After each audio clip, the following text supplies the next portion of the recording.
Come with me to the side of this bus. You can see the rear left side wheel completely in this huge sinkhole. And right up those stairs behind me is where detectives have been trying to gather every bit of information they can about Bonds to figure out why he left his apartment here yesterday and shot an NYPD officer point blank in the head. Yeah, the employees here tell me this car literally flew over the sidewalk and right into the store here. This is B&B department store. Yeah, it has been a rough day for people here in Throgs Neck. And one example, take a look behind me. Look at what's going on here. Honestly, I was on my way to another downed tree when bam, we were driving down Miles Avenue and this is what we found. When she came back to her apartment here, the suspect followed her through that door. Then she ended up holding this door for him. All of this caught on that surveillance camera. People around here do not want to find out what it's like to get hit with one of these metal spikes that have fallen off the tracks here. Whew, give me 1 second. Yeah, we're still getting that wind, as you can see. Exactly 1 month ago, the deadliest fire in more than 25 years here in New York City broke out on Prospect Avenue in the Bronx. 13 people died and the entire building was destroyed. You're about to hear from a Bronx woman who lost her baby and mother in that fire. Christine Baptiste spoke only with News 12's Jessica Cunnington. She has this exclusive story. It's gloomy. The sun could be as bright as it can be, and it doesn't feel the same. I've been here since I was born, and it used to be home. The smell lingers. The stuff I took out from there is still in my house. The smell doesn't leave. And now it haunts her. It's just really hard. Back at 2363 Prospect Avenue, Christine Baptiste is speaking out for the first time exclusively to News 12. To just know they spent their last moments in theirs. Christine lived on the 3rd floor with her mom, Maria, and her 7.5-month-old daughter, Amora Serenity Vidal. On December 28th, her mother was babysitting little Amora while Christine was at work. At that day, I had built a walker for her. My mom sent me pictures of her playing with it. This photo taken just hours before the fire broke out. Then came the call. She had my daughter in her arms and she told me, you know, that they were gonna die. And to know that I couldn't help her, it hurts me. And just like that, it takes her back. I felt useless. Maria and Amora died in the bathtub, trying to hide from the fire and smoke. She says support from loved ones, Bronxites, and people from all over have gotten her through the past month. But her strength? My mother's strength, that's number one. She lives through me. Her first and only child taken before she could even walk. I would never have imagined in a million years that I would be here talking about the death of my child. I should have brought that to her grave. The memorial for little Amora and Maria is still at the corner of Prospect Avenue and 187th. Oh, God bless. Neighbors still stopping by to pay their respects. As much as Christine wishes this fire never happened, she does want to help educate with simple reminders. Make sure your alarms work, alert people, and, you know, just knock on people's doors. Soon there won't be a reason to walk down this block anymore. The building will be closed for construction. The candles will be gone. But Maria and Amora will live on.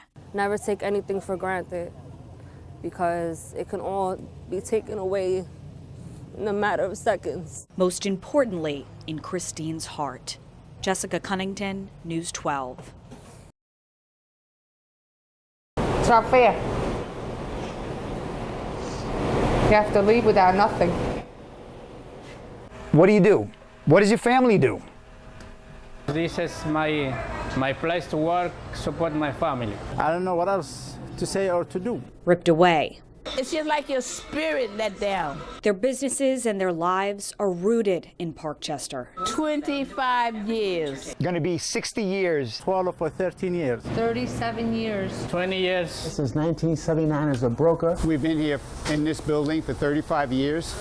The shock, confusion, and tears because of a folded up note that appeared on May 29th. The letter to send is surprise. It was given to an employee with no notice of anything. A notice of termination from their landlord, ZP Realty, LLC, which just took over in April. I asked them, are they throwing us out? They said, definitely not. We're going to fix things up.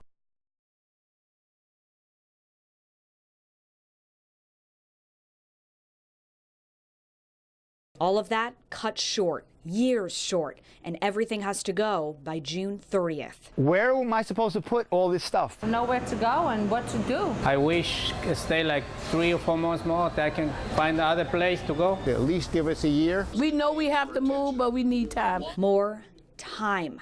But for some, the goodbye is too painful to even think about. Hopefully they have a heart, somebody has a heart to help us out a little bit. With futures on the line. 4 children, 7 grandchildren that need our support and our financial support. Taking that away from us will hurt their families as well as ours. And a past within these walls that wrote their story. And all our customers, we know their kids and their grandkids, and you know, we grew up with them here. When I go away and I come back and the customers come in, they're like, welcome home. And I'm like, this is home. And we've contacted representatives from the Pinnacle Group, ZP Realty, and Beeson & Associates to confirm this $15 million deal, but have not heard back yet. However, this article in The Real Deal says the plan is to demolish all 38 shops and 11 offices there to construct one big building. And shop owners tell me they're already in touch with attorneys to see if this can at all be delayed. Some of them are willing and ready to start looking for another space, but others say that it's just not possible. I'm Jessica Cunnington, News 12, The Bronx.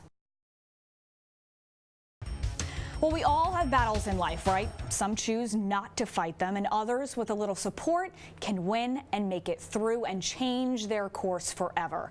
As I go the distance, I met one group where running plays a huge part in winning that battle.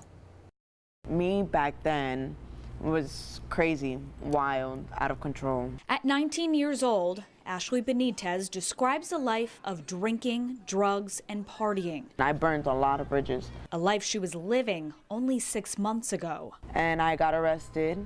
That changed everything. I've created this strength inside of me that I didn't have before. Pressing restart. To be someone different. That strength built here at Odyssey House on Lafayette Avenue in the Bronx, where during week 1 of her treatment program, she heard about a running club.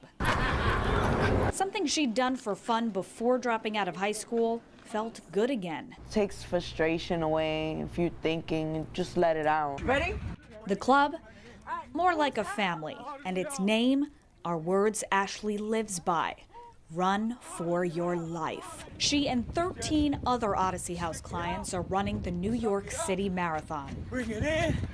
You got this, Ashley. Coach Andre Matthews is helping them get there, as he does every year. People initially start out maybe walking and kind of doubting themselves, and then they say to themselves, kind of glad that I can actually do this. I feel confident. I know I'm going to do this. He saw Ashley's drive and potential early on, but a piece of her, like me, can't really believe she's doing it. You'll see me.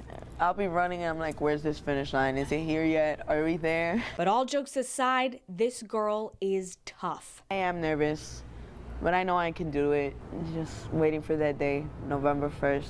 Waiting to see her team on the sidelines of mile 19, pushing her to the end. And then they'd be like, whose house? And we'd be like, Odyssey House. Whose house? Odyssey House. Waiting to see an important person who was a victim of the bridges she burned in the past. My biggest motivation is seeing my mom be at the finish line waiting for me. And that's going to be everything. It's just going to mean the world. And once end of November comes, her time at Odyssey House will be over, and a new Ashley will take on the world. Just don't give up. We can do anything we set our minds to. And living each day with one lesson close to her heart. Running and life goes hand in hand. You have obstacles which you can either choose to run around or to run through them, or you can just, you know, keep running. And that's what I'm doing right now. I'm running for my life. Gotta love her. Ashley starts college in the spring. She is awesome. I want to wish her the best and the rest of the Odyssey House team running the New York City Marathon. We are 1 month away. I'm in the home stretch as well. So share your stories with me on Facebook and Twitter using the hashtag 12GoingTheDistance. Only on 12 right now after an incredibly tough week for police officers across the city. The story of a personal connection for one Bronx sergeant and the journey across precinct lines just to make someone's day. That's right. News 12 The Bronx reporter Jessica Cunnington has the story you'll only see here on 12. I am super excited to meet him, and we got a little present for him when we get in the door. I'm just happy. I'm happy we're finally doing it. Sergeant Claudio Coca has been waiting a long time for this day. This is a big deal, sorry. And he knows exactly how long it's been. I read a newspaper about a small autistic boy in the Bronx who was the unfortunate victim of a home invasion, and he was tied up. It happened on March 30th, and News 12 covered the story. He's a little bit traumatized. News 12 interviewed the mother after police say two men forced their way into the home as a neighbor brought her 7-year-old son home, pistol whipped the neighbor, tied the boy up with his own shoelaces, and stole $5,000. I thought of my sister because I have a sister with special needs, and I really felt bad about it. At that time, Sergeant Coca already started planning a huge car show in our borough in which all the proceeds would go to NYPD Cares, an organization that supports officers who have family members with autism. Well, the car show is next week now, and he needs a guest of honor. And I'm hoping we can try to maybe substitute in some way one bad experience with one great experience, and it'll help maybe he'll forget what happened to him in the past. Sergeant Coca works out of the 4-7. The robbery took place in the 4-8 precinct, and that didn't matter. When it comes to doing good, no invisible lines should be a boundary between you doing the right thing for somebody else. So off we go down the Bronx River Parkway to deliver this special invitation. To finally see it coming true, it's a good feeling. Total surprise, he has no idea we're coming. What's up? Hey, how are you? How are you? Caleb Gonzalez was tied up and terrified in this very same room more than 3 months ago. Yeah, we're gonna have a big party in a week. You wanna come to the party? So we want to invite you to this. But now, surrounded by NYPD officers, gifts, and love. Here you go, buddy. You're welcome. You're very welcome. And he certainly feels that love. His mother, Lori, saying he hasn't been the same ever since it happened. When he comes in, he puts his head down, he starts hugging the neighbor, kissing him, like lashing onto him until I open the door. Inspector Ruel Stevenson, Sergeant Coca, and community affairs officers comforting her here. I could imagine it being my sister. I'm almost about to cry just talking about it. Explaining the personal connection. Thank you. You're welcome, Bobby. And most importantly, showing Caleb they care. Thank you for paying attention to what's going on. This stuff that happened was hard enough. We'd like to invite him and make him part of our family. Thank you, and thank you for inviting me. Continuing to move forward now with new friends and toys. And to think all this came together because of a little awareness and a lot of love for people who are a little different. Jessica Cunnington, News 12, The Bronx.